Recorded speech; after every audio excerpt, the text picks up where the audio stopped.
पास गया और मुझे भी कोई अपने साथ लेकर के गया था।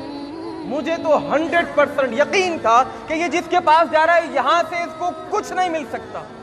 100% यकीन था और वही हुआ। मैं वहां पर गया और जाने के बाद क्या देखता हूं कि एक साहब बैठे हुए हैं, न सर पर टोपी है, मुंह के अंदर पान है, दांत शरीफे के बीच बने हुए हैं और मूंछों को ऐसे ताव दिया हुआ है कि अपनी सोसाइटी, अपने मोहल्ले के अंदर इनसे बड़ा कोई बदमाश नहीं होगा। हाथ के अंदर एक तस्बीह है और खुदा की कसम झूठ नहीं कह रहा। उनसे सवाल किया गया, भाई जी जरा चेक करके बताइए मेरे साथ मसला क्या है। उन्होंने क्या किया, हाथ में तस्बीह ली, तस्बीह को देखना शुरू किया, उसको हिलाना शुरू किया, पढ़ना शुरू किया और पढ़ते रहे पढ़ते रहे। थोड़ी देर के बाद मुखातिब हुए, कहने लगे भाई मामला ये है कि आपका मसला तो सही हो जाएगा।